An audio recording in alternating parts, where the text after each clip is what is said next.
I'm Chris Sabat, and this is Nerd Bites Weekly, because nerds bite. I'm Jason Douglas, voice of Beerus, Destroyer, and King Cold in this film. Oh, yeah, I can't wait to hear King Cold, by the way. It's so good. I haven't heard it yet. I know it's going to be awesome. Sorry. I'm Christopher Sabat. I'm the voice of Vegeta and Piccolo, and the dragon's also King Vegeta in this film. I also was lucky enough to be the voice director for this particular film. My name is Schemmel. My voice is Goku, and I'm eating. All right. I guess that wasn't funny. Okay, cool. I think there's like so many people on the line, they're probably all canceling themselves out right now. The first question is for the entire cast, asking them what it's like to be a part of the Broly movie so many years ago and now a part of this Broly movie. I actually haven't, to be honest, I haven't seen the film since then. I'm terrified to see the film. And we were told that like we're rebooting Broly entirely, so we should just forget about that. So I'm not even drawing any parallels because they were like, hey, we're starting over, so forget about those old movies. That's what they came from Japan anyway. Well, the canon of the story behind it, and the only thing that's the same is, Akira Toriyama did not create Broly, but he liked the idea of the concept. So when they came with the movie, they were like, well, we like the idea of the character, but we're going to tweak it and reboot it for the movie. And they were very specific to us about that. So, yeah, pretty much. In fact, you can just forget about the previous movie and act like, because Goku and Vegeta in the new film, they meet Broly for the first time. They've never heard of him. So it's not like, it's in the future, because this movie takes place timeline-wise long after that old movie, and it's not like, oh yeah, Broly, it's like, never heard of this guy. So It's totally restarted. An interesting thing to note about the new movie is that we are seeing Goku and Vegeta. You have to remember, as fans, the viewers need to remember this is Goku and Vegeta at the end of Dragon Ball Super. Yeah. This is not the Goku and Vegeta that kind of from the Dragon Ball Z era. These are much more finely tuned, finely honed warriors than they were back in that day. It feels, comparing the two movies is like comparing like an old Batman movie to like the Christopher Nolan Batman movie. Yeah, that's why it's hard for me to answer, because based on what we've been told. The next question is to Schemmel, and he has asked if he thinks Goku has matured. Define matured. I appreciate you saying that. I guess matured is a very broad term to me, so I'm trying to think in what sense you're referring. I'm just trying to clarify the question, because I know you say I'm Goku, and I appreciate you saying that. And just so you know that when you ask me questions about Goku, I'm activating my whole Goku-ness. So my brain is going, okay, what's he talking about? So I'm just curious what you mean by the questions, but more specifically, that's all. I'm sorry. Okay, let's see if I can answer. As a fighter, yes. Look, here's the deal. Okay, I'm going to answer it another way. I and Masuko Nozawa answered almost in exactly the same way on the stage in New York Comic Con, which made me very happy. Goku, to me, represents the beginner's mind, and as such, he fundamentally stays the same as time goes on in terms of being in that childlike state. Now, he does grow and change a little bit, but not nearly as much as the other characters. I think largely because he got hit on the head of the rock, hit on his head by a rock. And because he's an embodiment of the beginner's mind, he still has social faux pas. He's, Sonny pointed out he's learning how to lie, apparently. Do I think he's mature? I don't think he's mature at all. I think he might have changed a little bit. It's such a broad question, and Goku to me is this interesting character that has this never-ending childlike state. So how can someone mature when they're mature as a child? I guess that's why I wanted to ask you. That's why I was asking you to clarify the question and what you meant by it, because how I think about the character. So I'm sorry. I don't mean to sound combative or anything. Because I'm not. I'm just thinking very hard about what you're trying to get me to understand. Other than Akira Toriyama and Masuko Nozawa, I feel like he. In Super, we definitely very clearly see more of this thematic material that Goku likes fighting the strongest no matter what and isn't necessarily an altruistic savior. And by the end of the Broly movie, that is extremely clear. This next question is for Chris Sabat. He's asked about directing the film and how he approached it, knowing that this is a fresh take on Broly.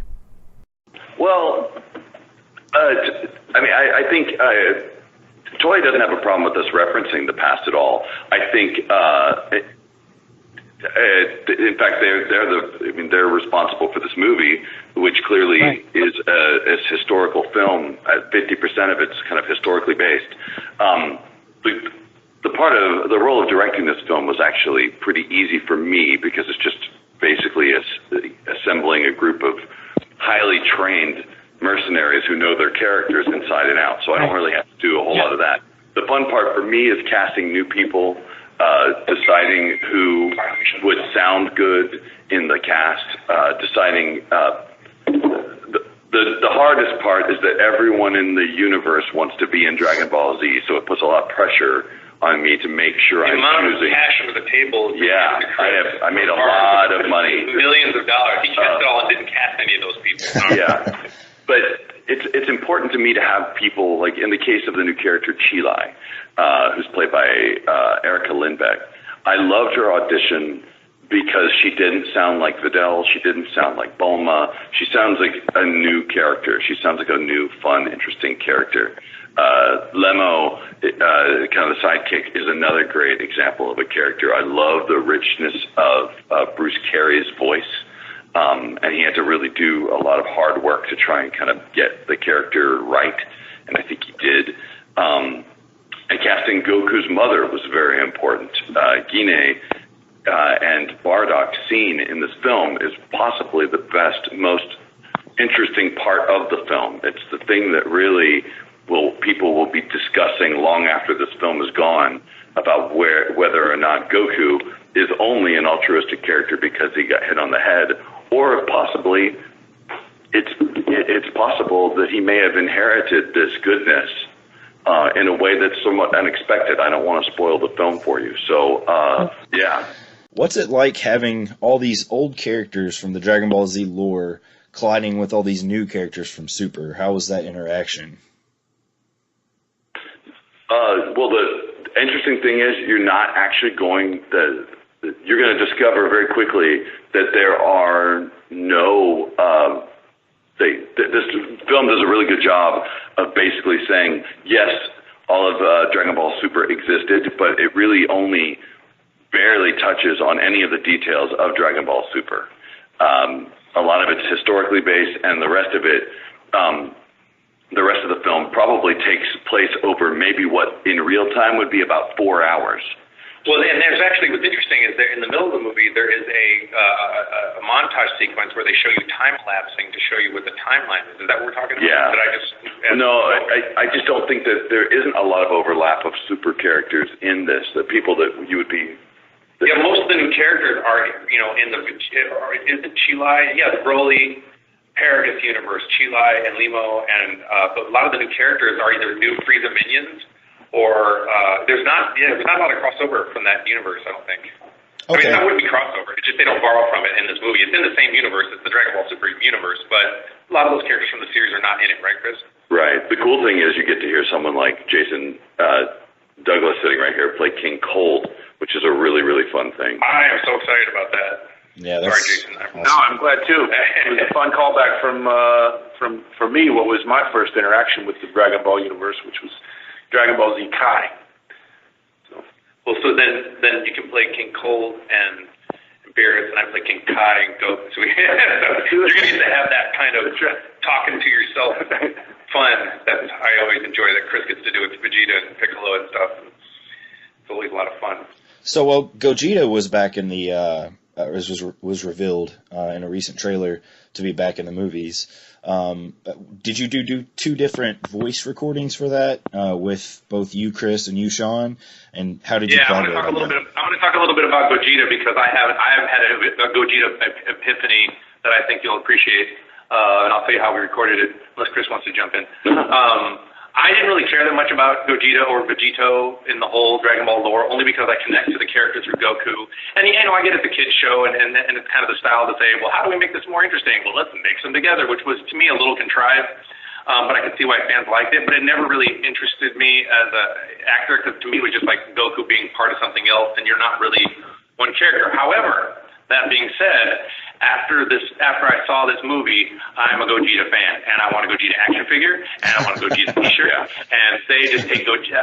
Gogeta is so amazing. Now, as far as how we recorded it, I record Goku first when it's Gogeta, and Chris records Vegeta first when it's Vegito, and what I do on Gogeta is I hint at quasi-Vegeta accent, because they're mixing, and then Chris kind of meets me halfway. Yeah, I'd love to speak on that for a minute, too. When we were working on Dragon Ball Z and any of the other iterations of Dragon Ball, Sean and I would record the characters separately, and then they would merge it together. We're doing the same thing, but over the years, Sean and I have kind of changed the style that we did in Dragon Ball Z, and I'm glad that Gogeta is now canon, and we can do this officially.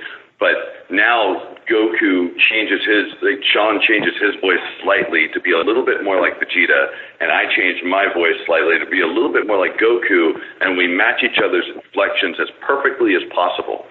Because when I was first directing Dragon Ball Z, I always thought, well, maybe their own characters would come out within that one character. Yeah. You'd still hear Vegeta's attitude and Goku's silliness in the reads. But what I ended up finding out over time is that it just made the whole thing sound dissonant, and you couldn't really hear the inflections very well. But now that we've stacked our inflections perfectly and married them perfectly, you're going to hear kind of a different version, a different sound that you're used to, like a really highly focused, really cool sound. In fact, I would say it lends itself to how they redesigned Gogeta. Gogeta has a little bit of a redesign with many elements from old Gogeta, but it's so svelte and so polished that it just in his fight, the way he fights. And what I thought was really interesting about this, we're talking about two things. What I thought was interesting is they actually, and they did this in the show, but very specifically in the movie, when Vegeta does his kind of warm-up to fight, meaning the first few rounds of fighting, and when Goku does his warm-up, you can clearly see their personalities in their fighting styles.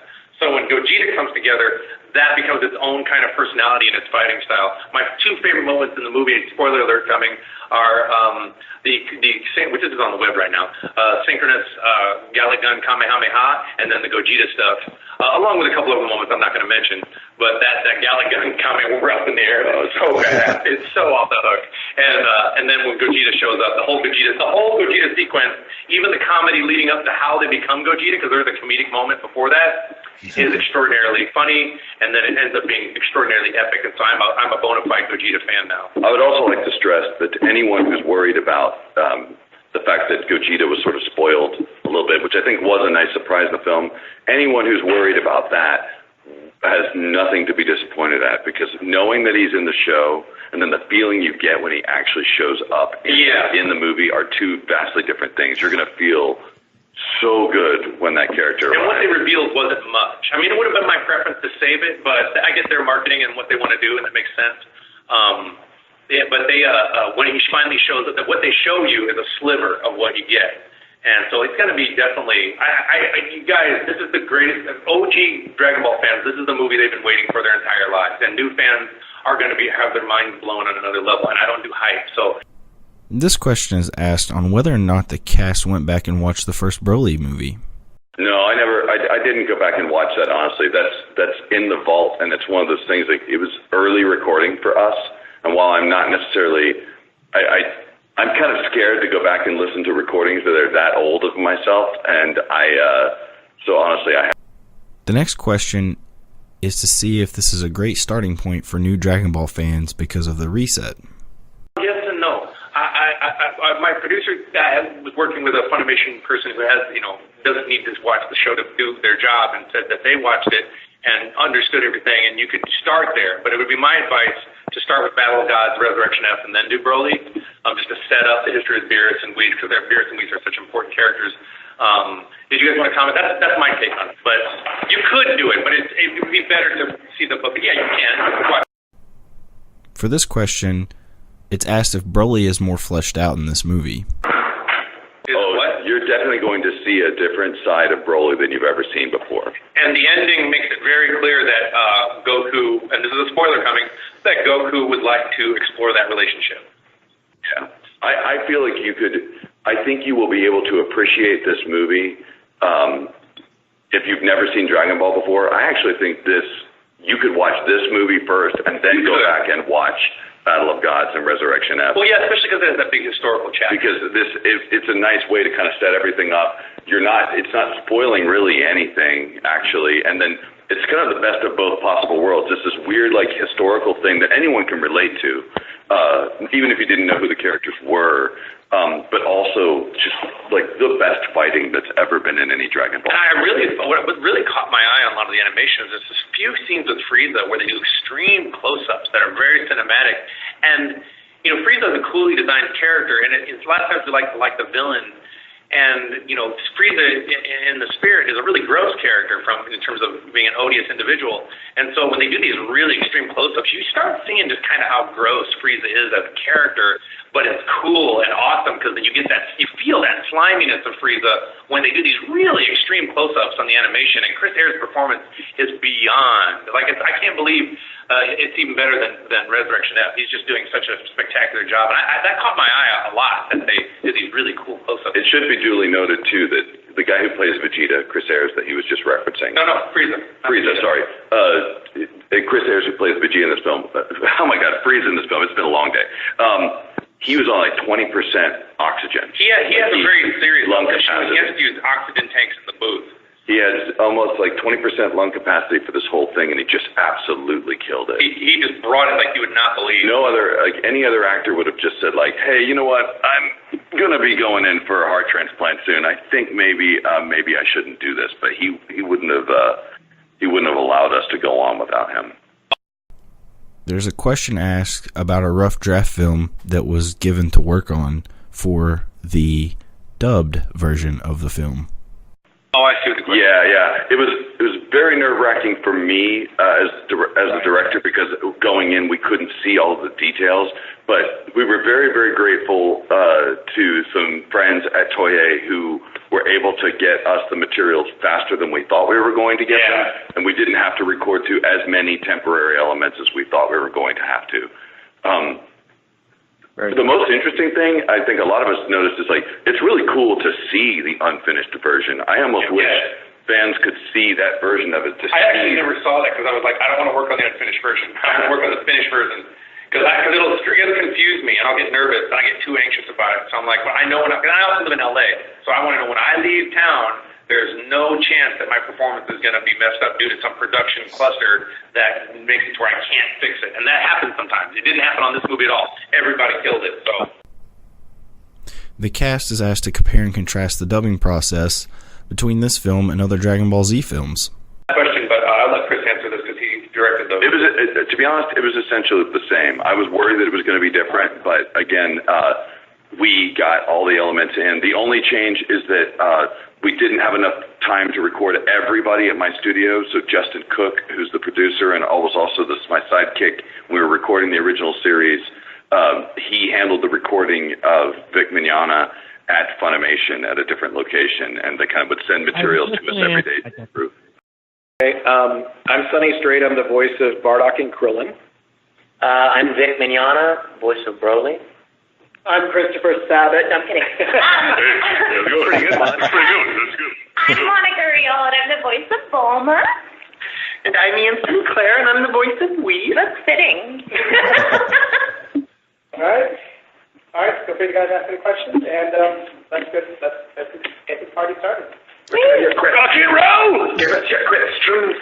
Let's Holy crap, that was good. I'm That was sorry, awesome. all of my sneezes sound like Kung Fu Attack. All of my speeches sound like Donald Duck, and I'm not lying. That's good. I see this like that, but they did it once as a joke, and now it happens every time. It happens. So, Vic, I just spoke with you recently. I interviewed you recently, and I didn't get to speak with you much about the movie, unfortunately. However, what was it like to voice Broly again? It was a thrill, man. It was a super thrill. Ever since I did it from the very beginning, I was always kind of hoping that maybe someday he would be part of canon and that, that they would bring him back. And I was so thrilled when I found out that they were going to be doing it. It's a new Broly, and I would dare say it's a new and improved Broly. It's a much better character than a much more fleshed out and developed character than the original version was. And that's because this is Toriyama's vision for the character. I was told by those that know that that the original Broly he wasn't involved in those movies. So so this is more the creators. This question is for Vic Mignogna. He was asked if he went back and listened to his old performances. No, and it's probably for the best, because the one recurring thing that kept coming up was, this is not that Broly. And when I got ready to record the film, sat down with Justin Cook and Chris Sabat and talked about this character, and it actually was better that it wasn't, because it wasn't as difficult vocally. Right. I bet. I don't think that's giving anything away, is it? No. To say that the consensus was that it needed to be more natural, more natural voice. And the Japanese Broly. Yeah. The Japanese Broly doesn't have some deep, low, mean voice. He actually has a pretty high voice. So I was really appreciative that I didn't have to do what Broly had been up to this point. It was a new take on the character, and I loved doing it. It wasn't as difficult as I was afraid it was going to be, actually. No, it was the same approach we did with Bardock too. It's a much more natural place instead of the low growly all the time. Right. Bardock. But I thought that was a great decision to do so, because I was like, Bardock is Goku's dad, who's played by Sean. Right. Why not have a voice that's similar to Sean? Yeah. Plus, the original was voiced by a woman, so... Yeah, makes sense. This question is about the emotions of the film, and if there are more emotions in this film compared to other films. I hope the franchise will go forward. We've heard that Akira Toriyama has said that it's all dependent upon how well this movie does. So tell everybody to go see the movie 20 times in theaters. Please. But yeah, I was just talking about in the other room that I was saying that when I watched it, I teared up, because there really are some really heartfelt, touching moments. Now, don't get me wrong, there is plenty of action, and there's plenty of fighting, and plenty of the stuff I know that you hardcore Dragon Ball fans want to see, but at the same time, there is a whole lot of really touching, sweet moments.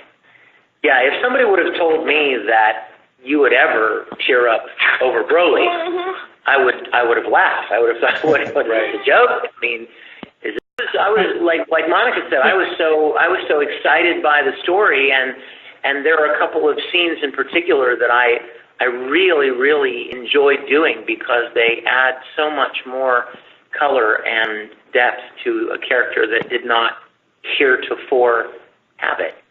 Yeah, this movie really is one of the most well-rounded, just out of all the Dragon Ball movies, it's the most well-rounded as a full film. Whereas some Dragon Ball movies, we just wanted to see, Guy A and Goku just duke it out, and that's what we went to that movie for, and it was glorious.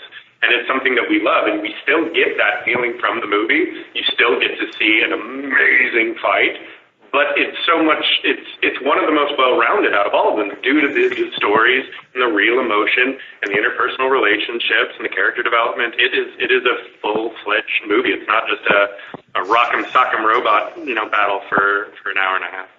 Okay, well, I've got a fun question, Dustin from Nerd Bites again.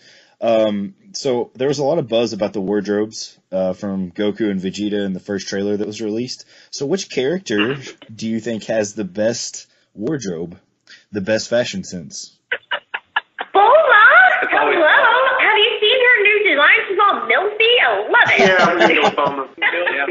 Yeah, because she's wearing like hot pants, and like a bra and a jacket, and a big chain. I'm like, can you go, Bulma? Richest woman on the planet. Yeah, she's got fashion. Oh, God, yeah. And I will say Gogeta's a close second. Oh, it does look good. Yeah. And I just want to say Broly doesn't win any awards for fashion, but I will say that there is a piece of his clothing that is very significant, and I thought it was so wonderful. This question is directed at Monica Rial, and she has asked how she feels about being a veteran now after 10 years of Dragon Ball Z. A long time ago. It was 10 realized that the other day when somebody was like, "You just joined recently," and I was like, "No, it was 2008." Like, it's been 10 years. It's been fantastic. I will say this, like, I've known all of these guys forever, all of the Dragon Ball guys. I work with Sabat forever, so it's been an awesome experience to, like, go from being on the outskirts of hanging out with all these cool people to actually being in the show with all the cool people and getting to be part of the family. She gets to go into the secret closet that we drink in together. Yes, all the good whiskey and scotch lives there. And tequila. Yes. No, but seriously, it has been a wild ride, and I've enjoyed every moment of it. I know in the beginning when I started out, I really wanted to pay homage to what Tiffany had done before me. But once we got to, like, DBZ Kai, the Boo Saga, is where I was like, you know what? I think it's time. I think I'm in it for the long haul, so I'm going to start making it my own. And that's probably the best thing to do, because when we took over, it was the Canadians that did the first season. And we all tried to do, we got the parts because we could sort of imitate them. Right. But as soon as we got it, we all made it our own, because it's impossible to try to pretend to be another actor playing a part. Right. And you're not being truthful to it. Exactly. And I think that's what's so brilliant about Super is that the character herself went through a huge growth period between Z and Super. So by Super, it was really easy for me to make her my own because she's a different character. This question's for the entire cast, and they're asked if they ever get interactions with Japanese fans that watch the English dubs. One of the reporters was a Japanese guy who was a fan, and he was talking about how he loves to hear the differences between it and how we take it to a different place.